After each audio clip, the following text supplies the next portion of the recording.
What's up, Planeswalkers? Theurx6 back with the Magic the Gathering Arena Beta, and today we're going to play Muldrotha. I decided to make Sultai Muldrotha because, one, I got crushed by a sweet deck with Sultai Muldrotha a week and a half ago or something like that, and two, we had a lot of mythic rare wild cards and not a lot of rare wild cards, and I was like, I want to make a deck. These rare wild cards are reserved for zombies, so no. That said, I have seen a lot more Muldrotha decks within that time period, but you know, I still like the deck. It's fun, so I'm still gonna do a video on it.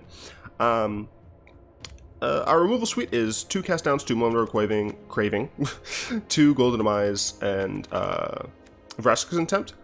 You could also count Chupacabra, I suppose. We need a decent amount of density in the early game. We would like some form of mass removal, and Chupacabra is a great loop with Muldrotha.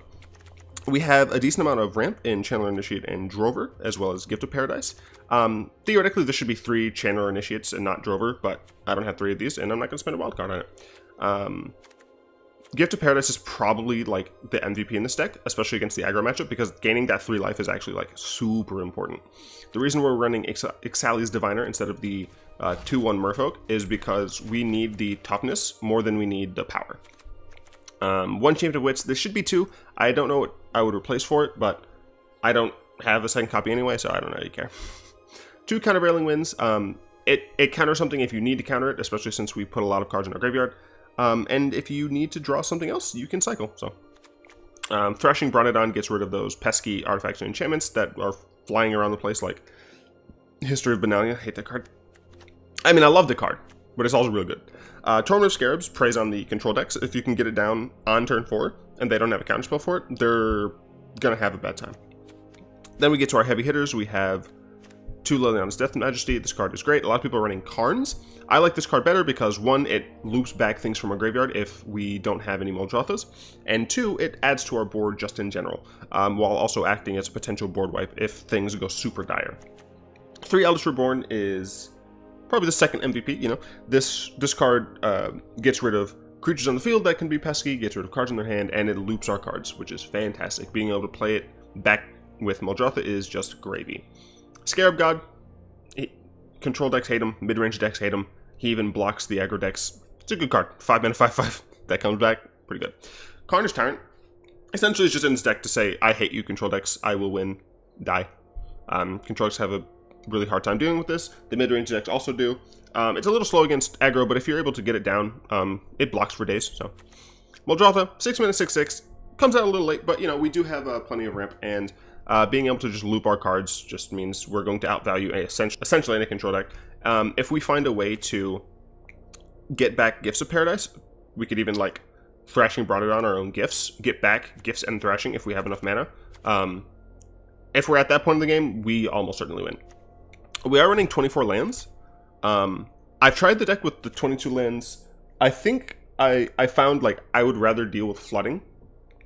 Since we do have a decent amount of ramp, I'd rather deal with flooding than just not having anything, because we have so much mana that we'd want to use in a single turn anyway.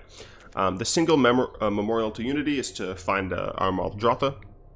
We have an Evolving Wilds to loop with Muldrotha, and we have a Field of Ruin to keep destroying their lands with Muldrotha. The weakest part of this deck, I think, honestly, is the mana base, and the reason for that is you really want a lot of the rare wild cards. Like there's the Cycle lands as well as the Hinterland Harbor lands, which just make your mana fixing a lot better. So without further ado, and ignoring the siren in the background, we will play the game.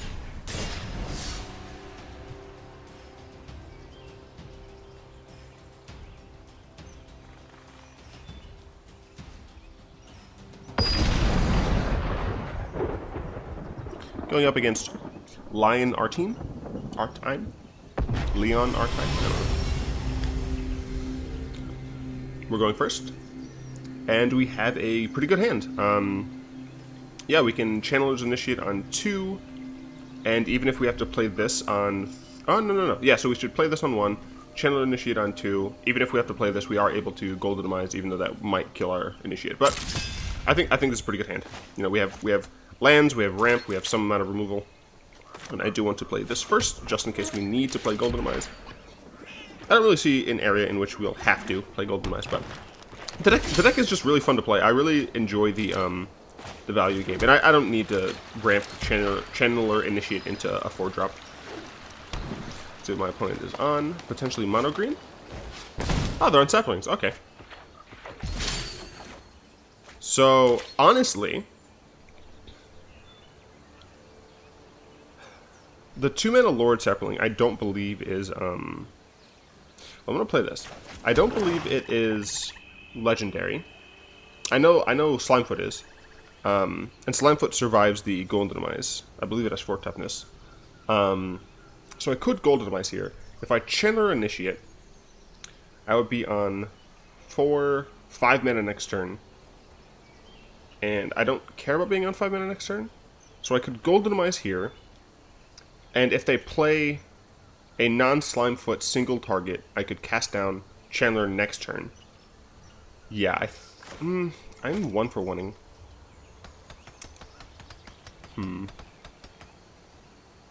I'm legitimately unsure.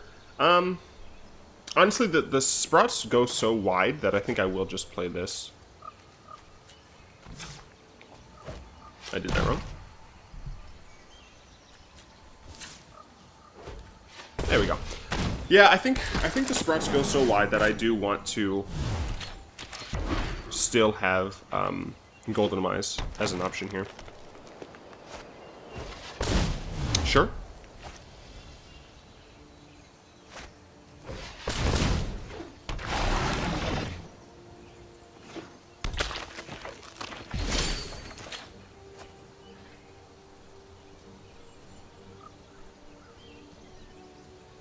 I might have to sacrifice my Golden Initiate. Right, because I have no reason to let them use this mana. Yeah, I think that's fine. Like I'm like technically getting more value, technically less. I still think it's the correct decision here. Just demise up. They're all evolving wilds for green, black, blue source, I think.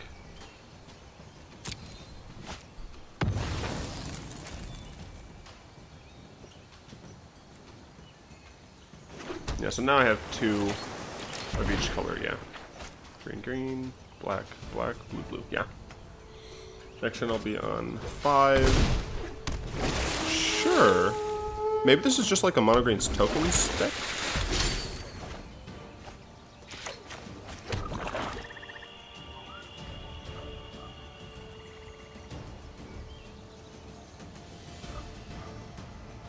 Interesting. So I'm actually just going to cast this down main phase. And the reason I'm casting it down so early is because I can get Carnage Tyrant next turn, right?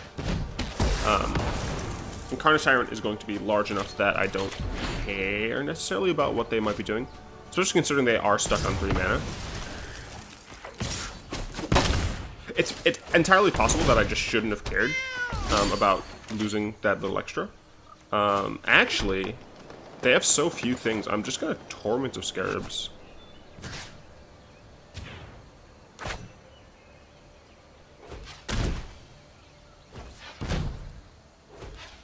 I have modified my recording settings. Let me know if anything is wonky with the video or audio. It's still a process, you know.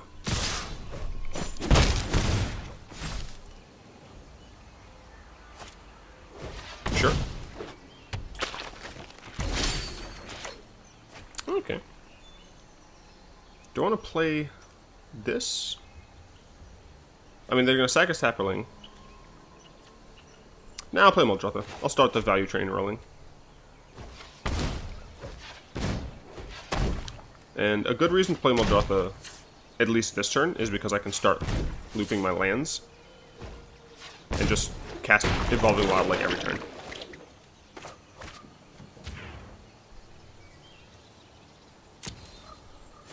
We'll get a forest. Can I get a forest? Thank you.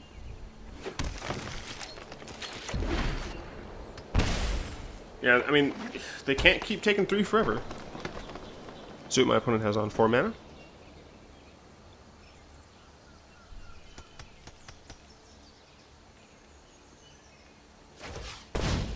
Appeal. I mean, I'll just take the 6. It's only until end of turn.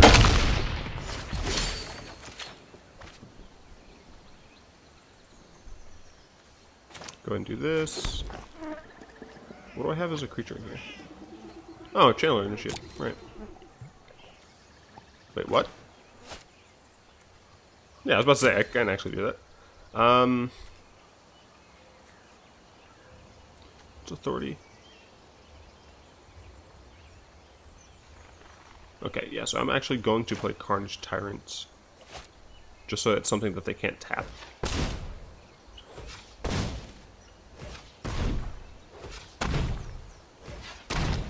Oh, they don't have white to exert that. I was wondering why they weren't.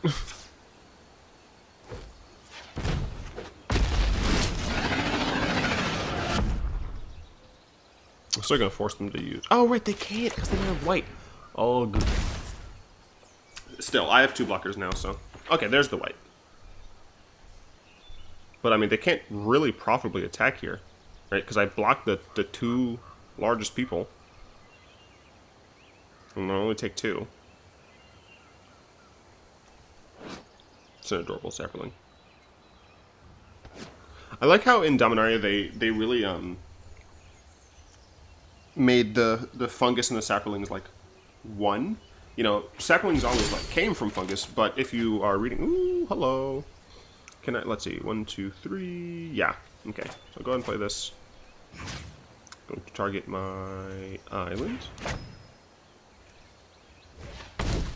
Very important that you don't tap the thing you're targeting. Yeah, so that right there may have saved me. Like I could have lost. All right, well. All right, these games do tend to go long. I'm surprised that one went as quickly as it did. So what I'm gonna do is just have this be a one-match video. Switch it up, kind of. Ooh, this is a card that you can run in Muldrotha. Wait. Never mind, I'm thinking of the other one. I fail. No, I'm thinking of Rite of Bells and Luck. The reason Rite of Bells and Luck is good is because it makes blockers. Yeah. Nope, wrong thing. You saw nothing. Let me know if you guys like the Muldrotha deck. Let me know if you want to see more videos that are this short. I usually prefer to do videos that have several matches in them, but I'm just trying. I'm trying to please my audience. I mean, I'm still going to be playing more after this anyway. So, yeah. Let me know your thoughts and whatnot by tapping the like button if you liked it, adding subscribe to your mana pool, and casting a comment down below. I really need to just consider those 3 things serious, because like the idea, and you can go ahead and turn off the video. I'm just gonna be weird. The idea is that you tap the like button like it's a land, and then you add the subscription to your mana pool like it's from the land, and then you cast the comment, which is like a spell. And until next time, all will be one.